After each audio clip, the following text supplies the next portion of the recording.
I was 9 when my mother first called me a disgrace. It was a humid summer evening, the kind where the air clings to your skin like regret.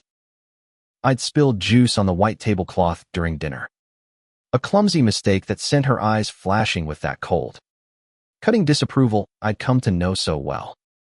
My father, ever her echo, shook his head and muttered about my uselessness. My younger sister, Claire, sat quietly, her perfect curls framing her perfect face, her silence louder than any words. That was the first time, but not the last. The word disgrace became their refrain, a melody of disdain that followed me through childhood, adolescence, and beyond. By the time I was 38, I'd built a life far from them, a fortress of my own making, but the scars of their judgment still pulsed beneath my skin. I'm Emily, and this is the story of how I clawed my way out of their shadow, only to find that revenge and redemption are two sides of the same jagged coin. I left home at 18, not with a dramatic flourish, but with a quiet resolve. I packed a single bag, took the money I'd saved from waitressing, and moved to Chicago. My parents didn't stop me. They didn't call. I was the daughter who didn't fit, the one who asked too many questions, who dreamed too big, who never quite matched Claire's effortless grace. In Chicago, I worked nights at a diner, studied during the day, and earned a degree in business. By 30, I'd founded a tech startup, a platform connecting freelancers with small businesses. It wasn't glamorous, but it was mine. By 35, I'd sold it for millions, though I kept that quiet. Money didn't erase the past. It just gave me the tools to rewrite it. I didn't tell my family. They didn't deserve to know. The call came on a Tuesday, 3 years ago. Claire's voice, soft and hesitant, broke through a decade of silence. Emily, it's me. Mom's sick. She wants to see you. I stood in my sleek apartment, staring out at the city skyline, my heart a tangled knot of anger and obligation. Mom was sick. Cancer, Claire said. Terminal. I wanted to say no, to let the past stay buried. But something in Claire's voice, maybe the tremor of fear, pulled me back. I flew to Boston the next day, back to the house that had never felt like home. The same creaky porch, the same faded curtains, the same air of judgment that seemed to seep from the walls. My mother, frail and hollow-cheeked, looked at me with eyes that held no warmth. You came, she said, her voice brittle. I didn't think you would. My father stood behind her, his gaze heavy with unspoken accusations. Claire hovered nearby, her beauty still untouched by time. Her new boyfriend, Nathan, at her side. He was charming, too charming, with a smile that didn't quite reach his eyes. That first night was a study in tension. Dinner was served on the same table where I'd spilled that juice all those years ago. My mother spoke little, her words sharp when they came. My father recounted Claire's achievements: a law degree, a fiancé, a life they approved of. Nathan nodded along, his hand resting on Claire's, but his eyes kept finding me, curious, probing. I felt like a specimen under glass. So, Emily, he said, leaning forward, what do you do? The question was innocent enough, but it landed like a challenge. My parents exchanged a glance, the kind that said they expected nothing impressive. I shrugged, said I ran a small business, and changed the subject. I wasn't here to prove myself. Not yet. The days that followed were a slow unraveling. My mother's illness was real, but her cruelty hadn't softened. She criticized my clothes, my hair, my very existence, as if my presence was an inconvenience. My father was worse in his silence, his disapproval a heavy fog. Claire tried to bridge the gap, her kindness genuine but tinged with pity. I wanted to hate her for it, but I couldn't. She was still my little sister, the one I'd protected from thunderstorms and bullies, even if she'd never returned the favor. Nathan, though, was different. He watched me too closely, asked too many questions. One evening, as we sat on the porch, he said, "You're not what they think you are you?" His tone was light, but there was an edge to it, like he was testing me.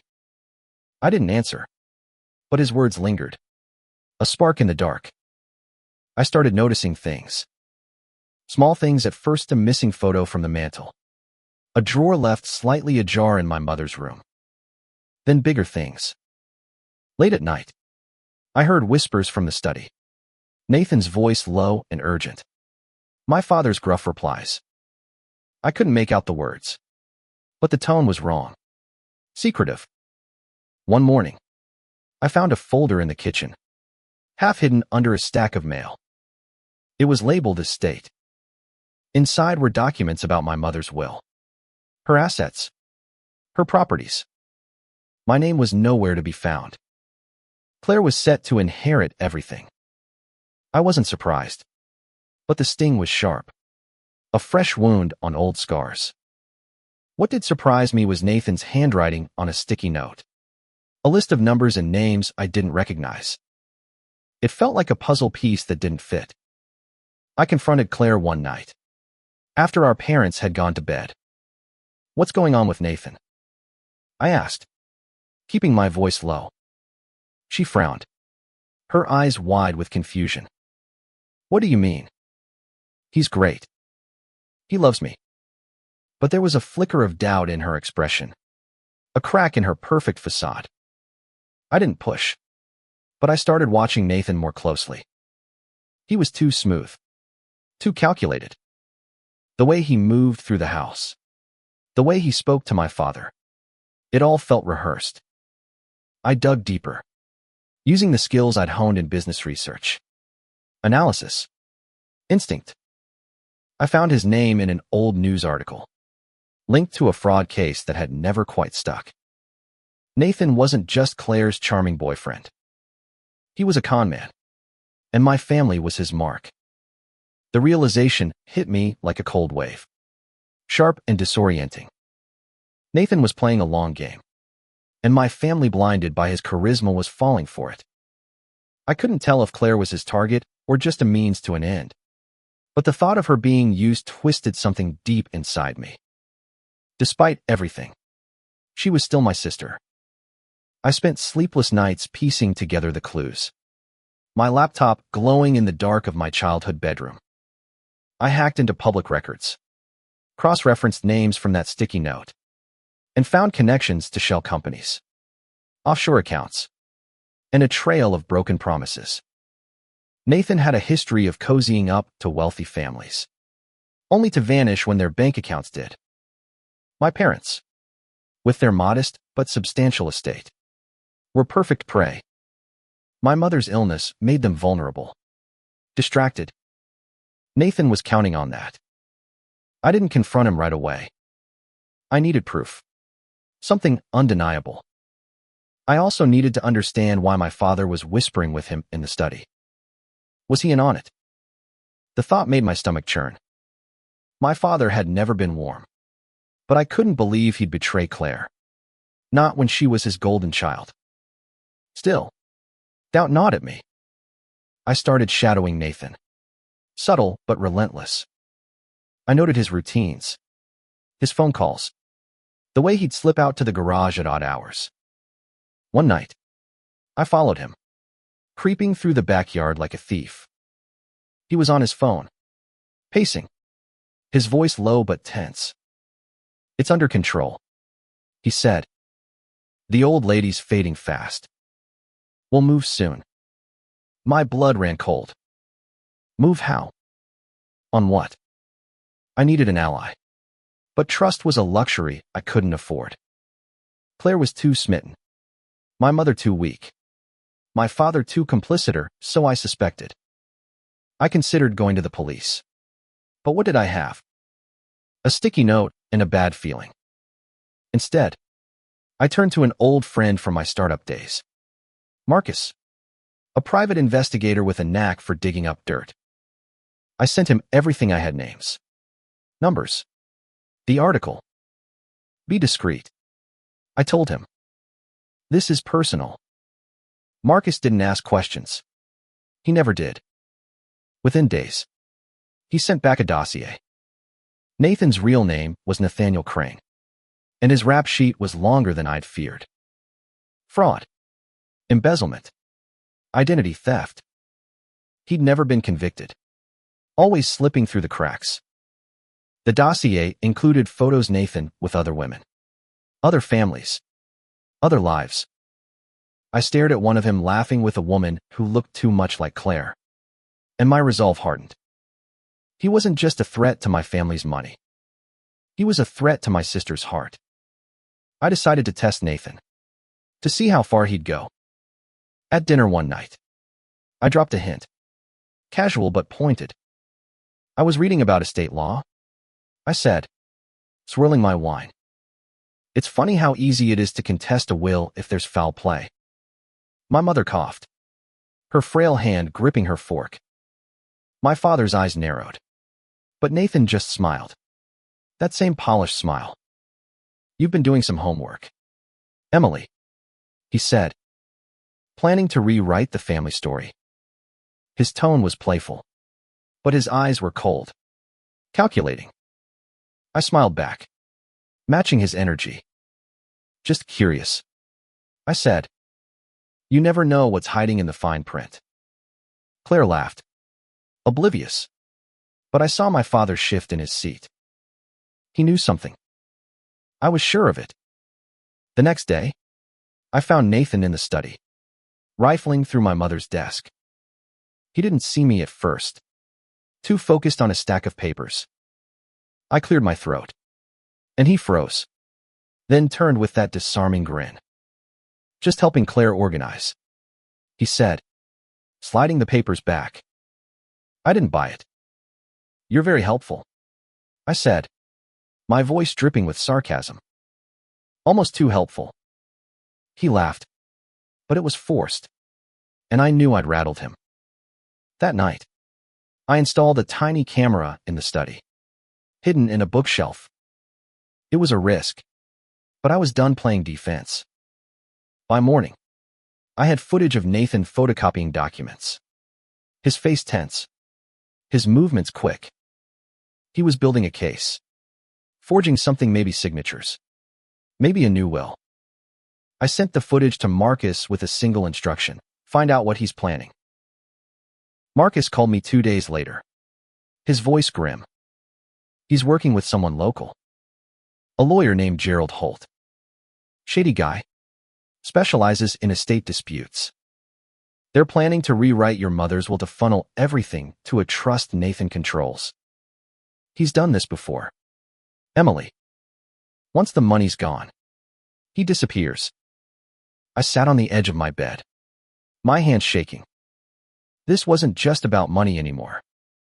It was about control, about tearing apart what little was left of my family. I thought of Claire, her trusting smile, her belief that Nathan loved her. I thought of my mother, dying under the weight of her own bitterness. And I thought of my father, complicit or clueless. It didn't matter. They'd call me a disgrace, but I was the only one seeing clearly. I needed a plan, one that would expose Nathan without destroying Claire. I started by planting seeds of doubt. I left the dossier in Claire's room, tucked inside a book she was reading. I didn't say anything, just waited. That evening, she came to me, her eyes red. Is this true? She whispered, holding the folder. I nodded, keeping my voice steady. I didn't want to hurt you, Claire, but you need to know who he is. She shook her head, tears falling. He loves me. He wouldn't, but the doubt was there, growing. I hugged her, the first time in years, and felt her tremble. We'll fix this, I said. Together. For the first time, I felt like her big sister again, not the outcast. Claire's tears marked a turning point. But trust is a fragile thing, and hers was still tethered to Nathan. She didn't confront him right away, and I didn't push. I knew she needed time to process, to let the truth sink in past her love for him. Meanwhile, I kept my eyes on Nathan, who was growing bolder. He spent more time with my father, their conversations hushed, their glances guarded. I checked the camera footage daily, catching snippets of Nathan discussing the plan with someone on the phone. He mentioned dates, amounts, a trust fund. My mother's death was the catalyst, the moment he'd spring his trap. I felt a sickening mix of anger and urgency. Time was running out. I reached out to Marcus again, asking him to tail Gerald Holt, the lawyer. Marcus found him in a dingy office downtown, surrounded by files and empty coffee cups. Holt was sloppy, leaving a paper trail that Marcus traced to a bank account in Nathan's name, or rather, one of his aliases. The account was already active, siphoning small amounts from my parents' savings. It was a test run, a way to see if anyone noticed. They hadn't. My father, who prided himself on his meticulousness, was either distracted or complicit. I still couldn't tell which, and it gnawed at me. I wanted to believe he was a victim, but the man who'd called me a disgrace didn't inspire much faith. I decided to confront my father, but not head-on. I needed to be subtle, to gauge his involvement without tipping my hand. One evening, as he sat in the living room with his newspaper, I brought him a cup of coffee, a gesture so unlike me it made him pause. "We haven't talked much," I said, sitting across from him. "How are you holding up with Mom?" His eyes flickered with something guilt. Maybe. Or just exhaustion. "It's hard," he said, his voice gruff. "She's slipping away, and there's nothing I can do." I nodded, letting the silence stretch. Then I said, "You've been spending a lot of time with Nathan. He's helping with what? Exactly?" My father stiffened, his grip tightening on the paper. "Just legal stuff. The will. You wouldn't understand." The dismissal stung, but I pressed on. "I understand more than you think. Be careful who you trust." "Dad." He didn't respond, but I saw the doubt in his eyes, a crack in his certainty. Claire was my next focus. She was quieter now, her laughter less frequent. I found her one morning in the kitchen, staring at her engagement ring. "I don't know what to do," she admitted, her voice small. "I love him. But those papers, they're real, aren't they?" I nodded, sitting beside her. "He's not who you think, Claire. But you're stronger than this. You don't need him." She looked at me, her eyes searching mine, and for the first time, I saw something like respect. "You've always been the strong one," she said softly. I envied that. Her words caught me off guard, a balm on wounds I hadn't realized still bled. I took her hand. "We'll get through this. But we need to be smart." I devised a plan to trap Nathan, one that would expose him without risking Claire's heart more than necessary. I contacted Marcus, who connected me with a hacker friend, Lena. She was a genius with systems, able to plant digital breadcrumbs that would lead Nathan into a trap. We created a fake email from Holt, detailing a new plan to accelerate the transfer of funds. The email instructed Nathan to meet Holt at a specific time in Placia Warehouse on the outskirts of Boston. Lena rigged the email to look like it came from Holt's account, complete with encrypted attachments that would seem legitimate to Nathan's trained eye. I sent it from a burner phone, my heart pounding as I hit send. The night of the meeting, I followed Nathan, keeping my distance. Claire insisted on coming, her face pale but determined. We parked a block away, hidden in the shadows of an alley. The warehouse was old, its windows boarded, the air thick with the smell of rust and oil. Nathan arrived alone, his movements cautious. He didn't know Holt wasn't coming. Instead, Marcus was inside, recording everything. Nathan paced, checking his phone, growing agitated. Then his phone rang, and I heard his voice, sharp and panicked. "What do you mean? The account's frozen." That wasn't the plan. Lena had worked her magic, locking his offshore account just as he tried to transfer funds. He cursed, slamming his phone down. And that's when Marcus stepped out, camera rolling.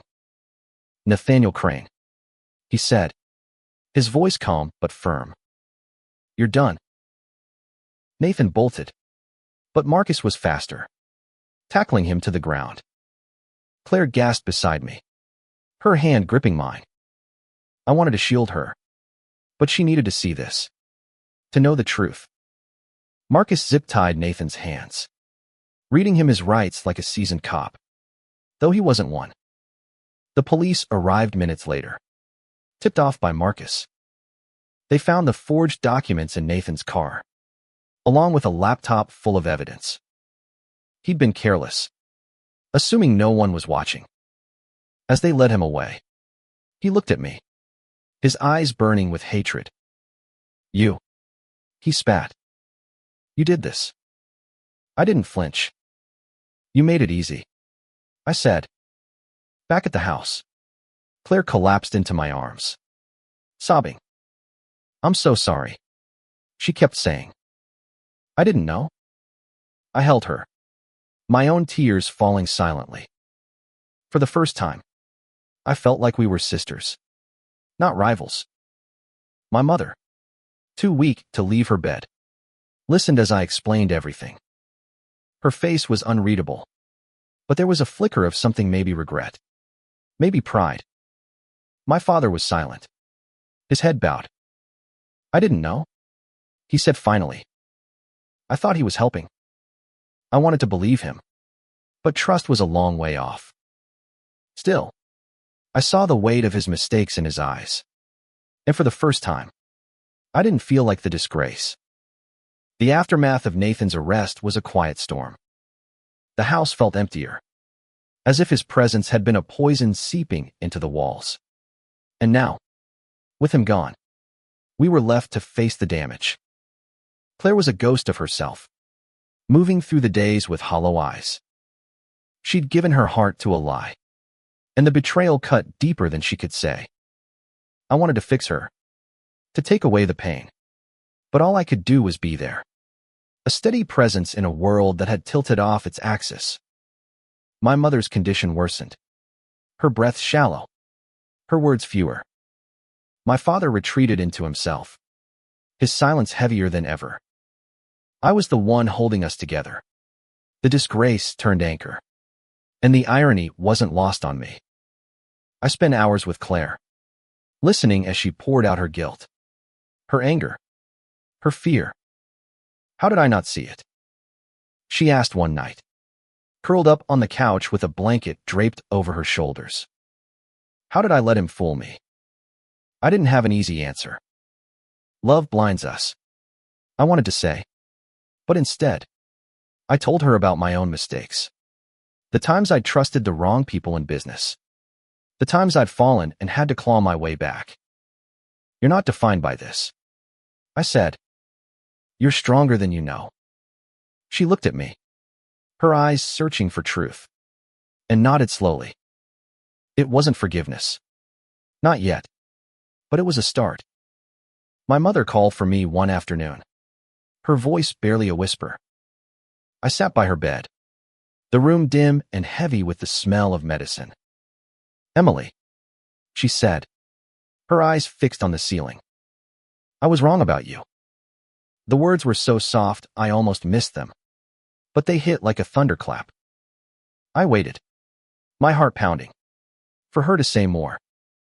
"I thought you were weak," she continued, her voice cracking. But you're the strongest of us all. Tears burned my eyes. But I didn't let them fall. I wanted to ask why. Why she'd spent years tearing me down. But the question felt too big. Too late. Instead, I took her hand, thin and cold, and squeezed gently. I'm here, I said. It was enough. For now. My father was harder. He avoided me. His guilt a wall between us. I found him one evening in the garage, tinkering with an old radio, his hands shaking. Dad, I said, standing in the doorway. He didn't look up. I didn't know what he was. He said finally, his voice rough. I thought he was helping with the will, making things easier for Claire. I believed him, not because I wanted to, but because I saw the shame in his hunched shoulders. You should have trusted me, I said, not unkindly. He nodded, still not meeting my eyes. I know, he said. I'm sorry. It was the first apology I'd ever gotten from him, and it felt like a crack in the armor he'd worn for years. I kept working with Marcus, tying up loose ends. Nathan's case was airtight, thanks to the evidence we'd gathered. The police found more victims, families he'd swindled across 3 states.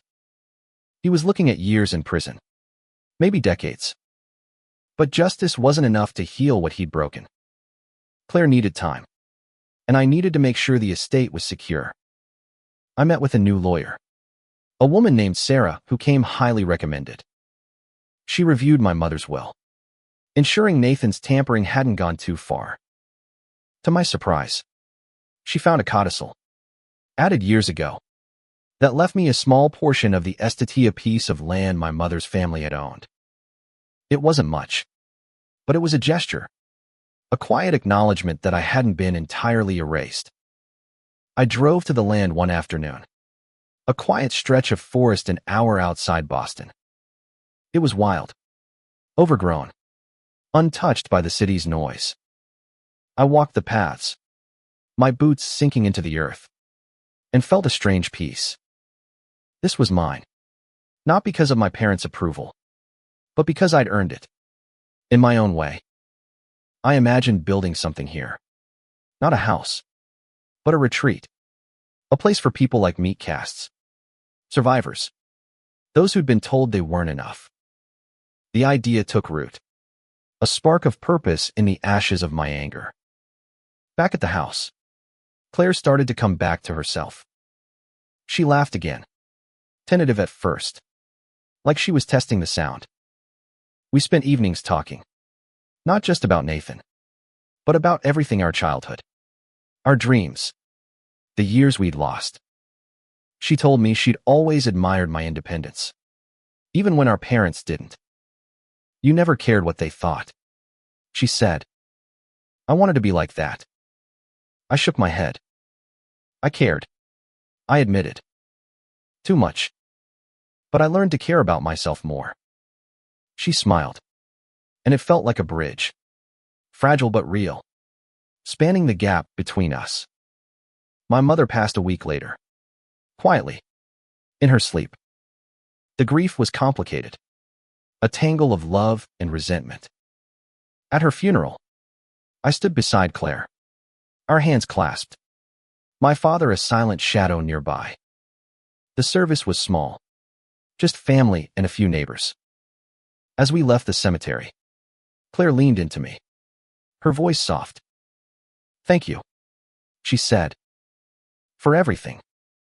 I didn't know how to respond, so I just held her tighter. Redemption wasn't a moment. It was a process, one we were all stumbling through together.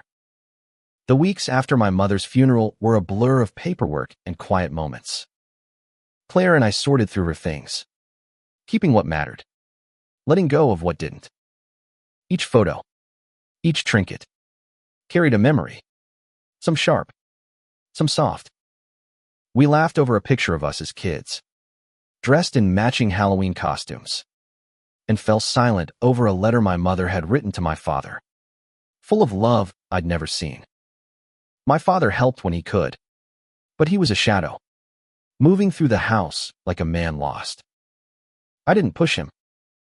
Healing would come, or it wouldn't. I'd done my part.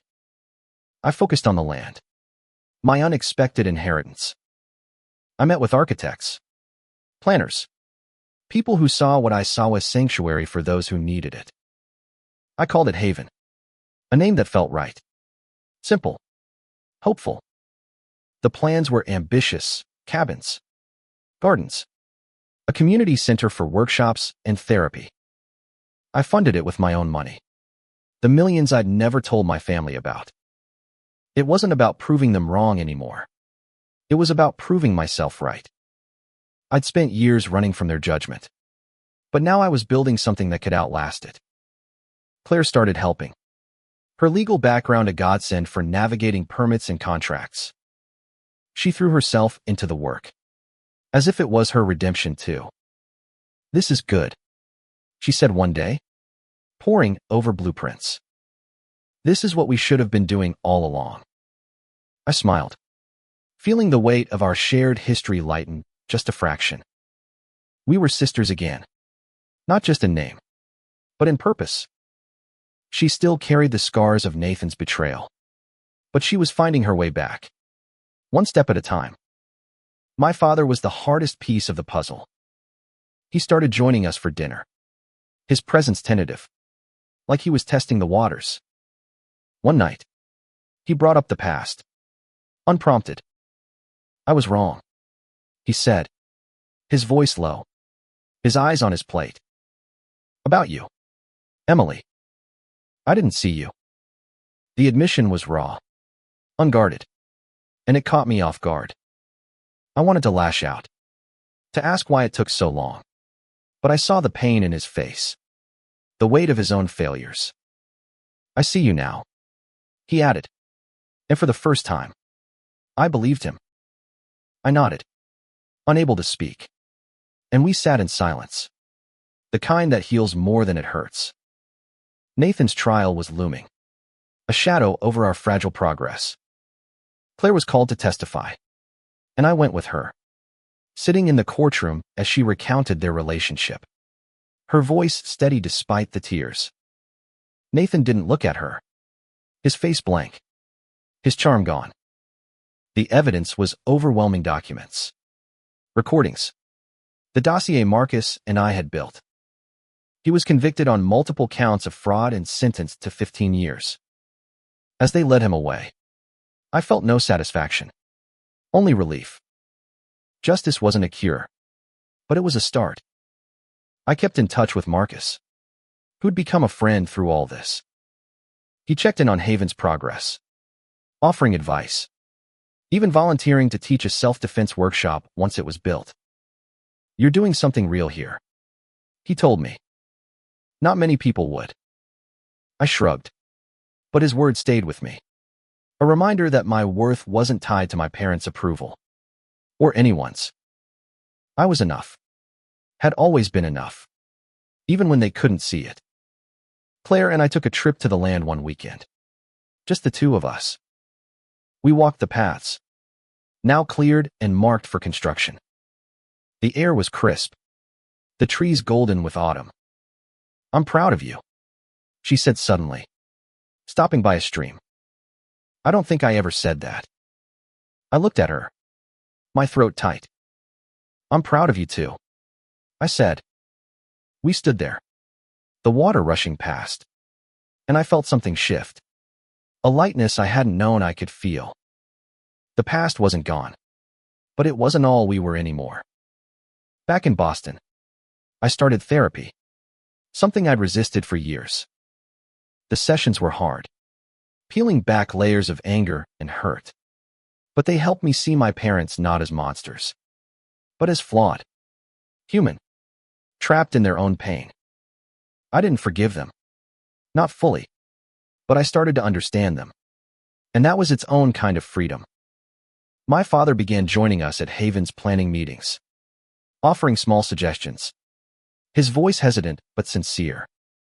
It wasn't reconciliation, not yet, but it was a beginning. As Haven took shape, I saw glimpses of the future I'd always wanted, not just for me, but for others.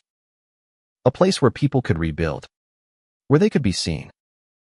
I thought of my mother's words, her admission that I was strong. I thought of my father's apology, his belated clarity. I thought of Claire, standing beside me, no longer the perfect sister, but the real one.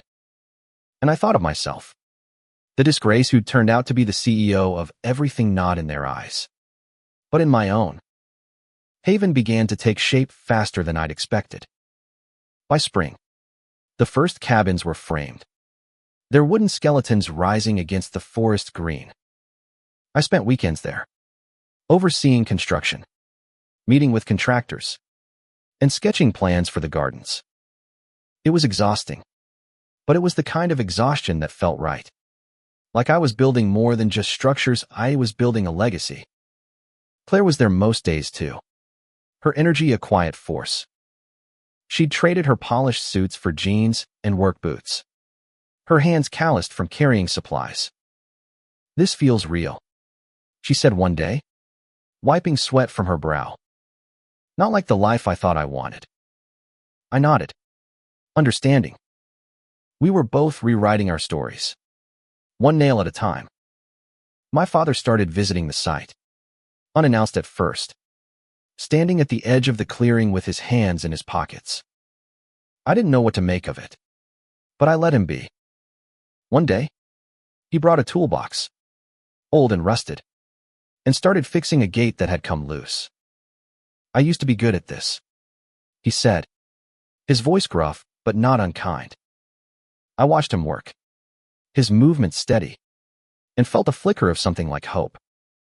He wasn't the father I'd needed as a child, but maybe he could be something else now.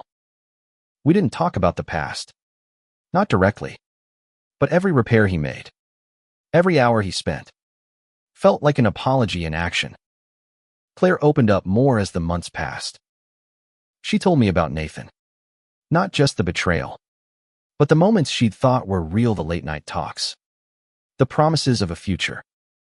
"I wanted to believe in him," she said, her voice soft. "I wanted to believe I was enough." I knew that feeling, the ache of wanting to be seen. I told her about my own struggles, the years of proving myself to a world that didn't care, the nights I doubted I'd ever be enough. "You are enough," I said, and I meant it. She smiled, a real smile, and I saw the sister I'd always loved, even when I couldn't reach her. The trial's aftermath lingered, a shadow we couldn't fully shake.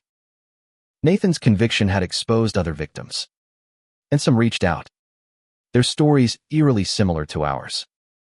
I met with a few, offering what support I could, connecting them to resources. It was painful, hearing their pain, but it fueled Haven's mission. This place would be for them too, for anyone who'd been broken by betrayal and needed a way back. I started a foundation to fund it, using the rest of my startup money. I didn't tell my family the full extent of my wealth, not out of secrecy, but because it didn't matter anymore. Haven wasn't about me proving myself. It was about giving others what I'd fought so hard to find. One evening, as the sun set over the construction site, my father asked me to walk with him. We followed a path through the woods, the air cool and heavy with pine. "I was wrong about you," he said again, his voice steadier this time. "I didn't know how to handle you. You were different. Too much like me. Maybe." I stopped, surprised. He'd never admitted that before. "I thought I was protecting Claire," he continued. "But I failed you both." I wanted to argue, to tell him how much his words had hurt, but I saw the regret in his eyes, raw and real. "You're here now?" I said. "That's something." He nodded, and we walked on, the silence between us softer than it had ever been. Claire and I grew closer, our bond forged in shared purpose. She started therapy too, working through the trauma of Nathan's betrayal. She told me she was thinking of leaving law. Maybe starting something new. Something that felt like hers. You inspired me, she said one night, as we sat by a bonfire at Haven. You built this from nothing. I want to do something like that. I laughed, shaking my head. It wasn't from nothing, I said. It was from everything I went through. She nodded, understanding, and we watched the flames dance. Two sisters finding their way back to each other. Haven's first phase was nearly complete by summer. We held a small ceremony, just family and a few friends, to mark the occasion. Marcus was there, his grin wide as he toured the site. You did it, he said, clapping me on the shoulder. This is bigger than you know. I hoped he was right. As we stood in the clearing, the cabins glowing in the twilight, I felt a sense of peace I hadn't known was possible. My mother's absence was still a wound, but her words, her admission of my strength, lingered like a blessing. My father stood beside me, his presence quiet but steady. Claire linked her arm through mine, her smile bright. We weren't perfect, but we were family, and that was enough. Haven opened its doors that fall. A soft launch with a handful of guest people I'd met through the foundation. Survivors of betrayal, loss, and judgment. They walked the paths, their faces a mix of caution and hope. And I saw myself in them. The Emily who'd left home with nothing but determination. I gave the first workshop, sharing my story, not the polished version, but the raw one, the years of feeling like a disgrace. The fight to prove myself. The choice to build instead of destroy. They listened. Some crying. Some nodding. And I felt a connection deeper than I'd expected. This was what Haven was for, not just shelter, but understanding. Claire took on a bigger role, leading legal clinics for guests, helping them navigate their own battles. She was good at it, her empathy shining through her expertise. I think this is what I was meant to do, she told me one day, as we sorted supplies in the community center. Not law for money, but for people. I smiled, proud of the woman she was becoming. She'd found her purpose, just as I had, and it felt like we were finally on the same side. Not competitors, but partners. My father became a fixture at Haven, fixing things, planting trees, even teaching a woodworking class for the kids who visited. He was different here, lighter, like the weight of his mistakes had lessened in this place of second chances. One afternoon, as we painted a cabin, he said, "Your mother would have loved this." I paused, paintbrush in hand, surprised. She didn't know how to show it. He continued, "But she was proud of you, in her way." I didn't know if I believed him, but the words settled something in me. A piece of the puzzle I hadn't realized was missing. The foundation grew, attracting donors, volunteers, stories. I spoke at conferences, not about my startup success, but about Haven, about redemption through action. People listened, drawn to the idea that pain could be transformed into something good. I didn't sugarcoat it. Redemption was messy, slow, imperfect, but it was possible. I saw it in Claire, in my father, in the guests who left Haven a little stronger than when they arrived. I saw it in myself, the woman who'd once believed she was nothing. Nathan's shadow lingered, but faintly. His appeals kept him in the news, but they went nowhere. The evidence was too strong. The victim's voices too loud.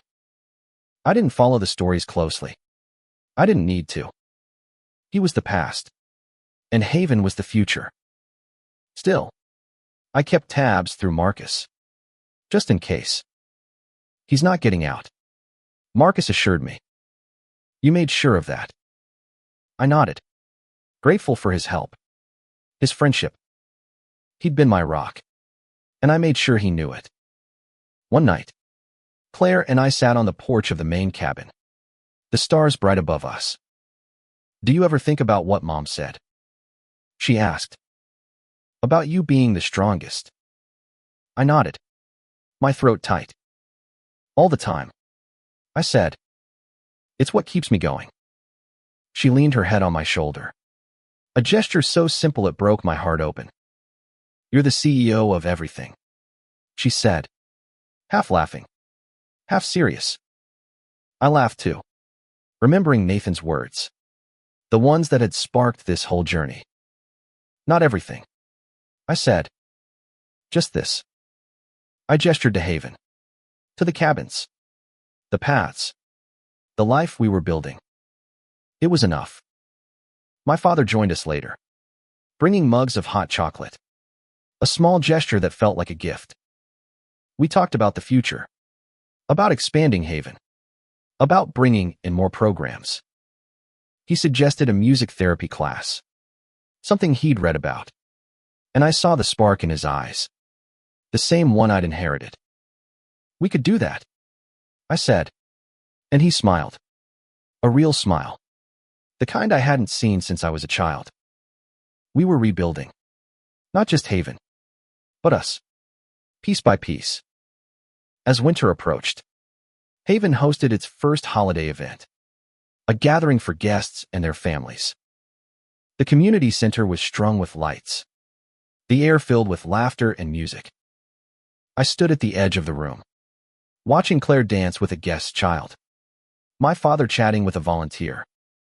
I felt a warmth I hadn't known was possible, a sense of belonging that had nothing to do with approval. I'd spent my life running from the word disgrace, but now I saw it for what it was, a lie.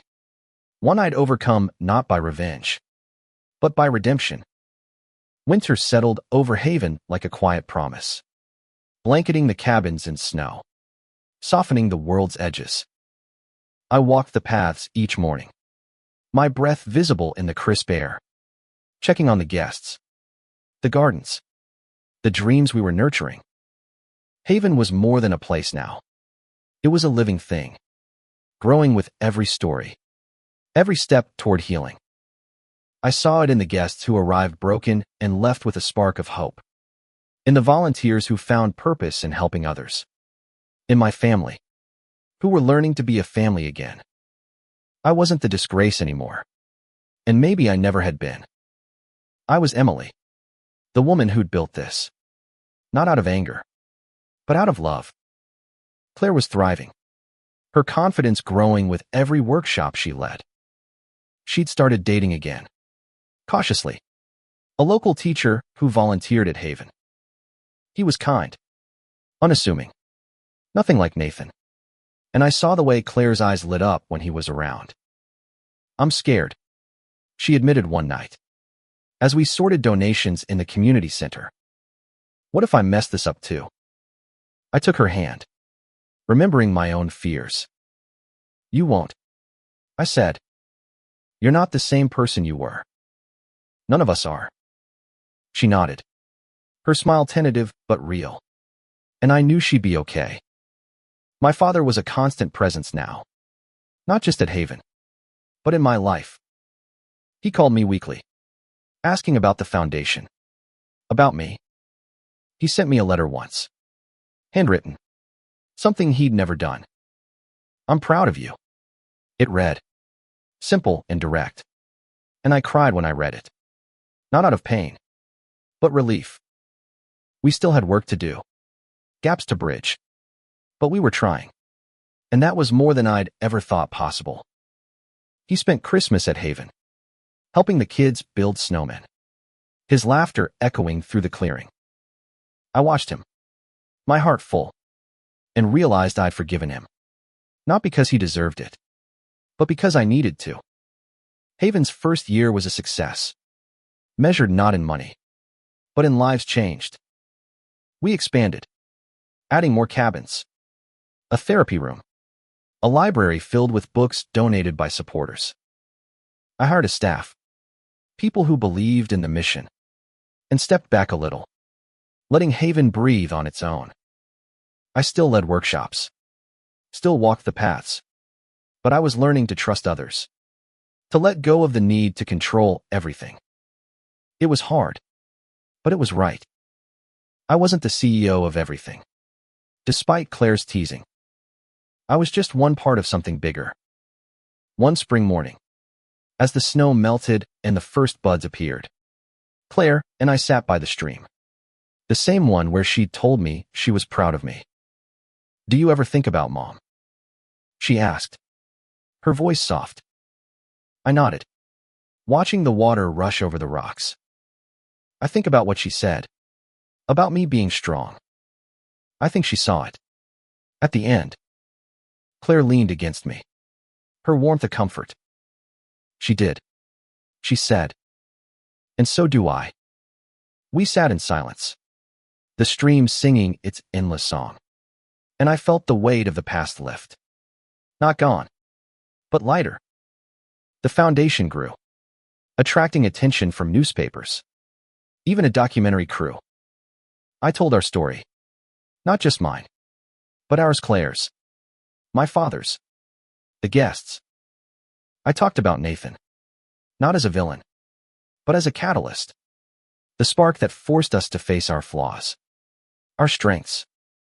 I talked about redemption, not as a destination, but a journey, one we were all still on. The documentary aired, and Haven's inbox filled with messages, people wanting to visit, to volunteer, to heal. I read each one, my heart swelling with purpose. On Haven's first anniversary, we held a celebration, bigger than the last, with music, food, stories. My father gave a speech, his voice steady, his words simple. "This place is a miracle," he said, looking at me. "And so is my daughter." The crowd clapped, but I barely heard them. My eyes locked on his, seeing the man he was becoming. Claire hugged me after, her arms tight. "You did this," she whispered. "You made us whole." I shook my head, tears falling. "We did this," I said. "All of us." As I stood in the clearing that night, the stars bright above, I thought of the girl who'd spilled juice on a tablecloth, the one they'd called a disgrace. She was still in me, but she wasn't all of me. I'd built a life, not just for myself, but for others. A life of justice, loyalty, redemption. I wasn't the CEO of everything, but I was the CEO of Thissoff Haven, of my family, of my own heart. And that was enough.